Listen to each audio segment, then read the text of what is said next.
السلام علیکم ګرانو کتونکو. نن په مردان کې موجود یو او د مردان خوراکونه موږ تاسو ته په دغه پروګرام کې ښیو.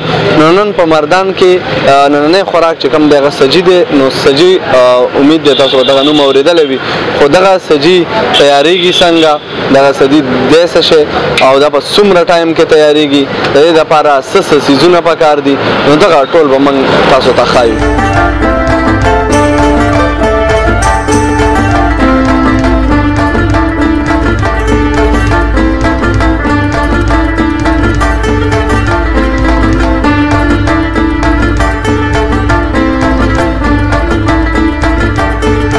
تاسو د سجي سره څه کوئ، څه طریقه یې کاري؟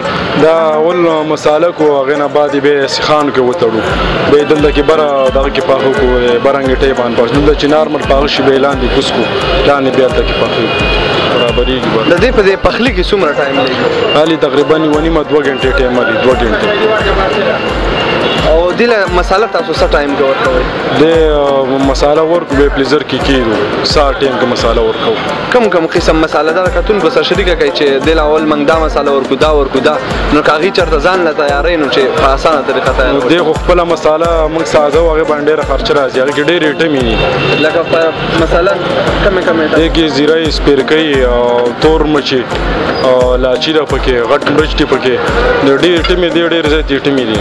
مونږ خو د بشخاري نه جي راځو او دلته دې سجۍ دپاره خاص سپیشل راځو او ډېره ذایقهداره، خاص کر د دې هوټل پکې ډېره سپیشلیست ده، د مردان سجي پکې ډېره سپیشلیست ده. لکه مونږ دلته راځو، مونږ پېښور ته چې لاړ شو نو دلته راشو، کلي ته واپس یې کې چې راځو، اوس هم د پېښور نه رالو دلته، هلته دته مې روټۍ نه خورو، مې خاص کر د شیخ ملتون سجي ډېره سپیشل ده، مې هلته به خورو. خو ډېره ښه سجي ده، دې پسې خو موږ سپیشل د بشخالي نه راځو او اوس تللي پېښور ته، نو ټایم خو د روټۍ موږ هلته کې موږ وایو چې روټۍ به خورو، خو موږ وایو چې دلته دې هوټل ته راشو او دې کې اوس کوم د دې ډېره ښکلې سجي ده.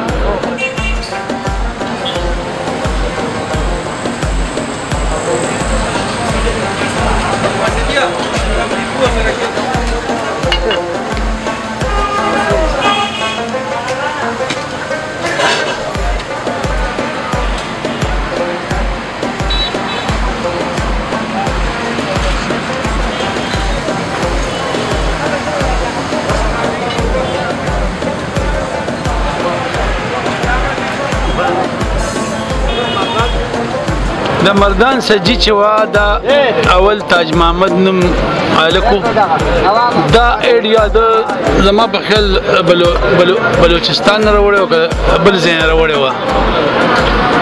هغه بیا دا سجي چې وا د هغه ځای کې د کالج سره دغه ځای کې هغه ډیجي دفتر سره خوا کې دغه ځای ولګوله، نو موږ هم کتو داسې لرګي مرګي به ورپسې و، داسې سجي به موږ به وایو چې لکه داسې رنګ به موږ وایو دا به څه شي که نه، خو دا د بلوچي سجي لیکلې وه.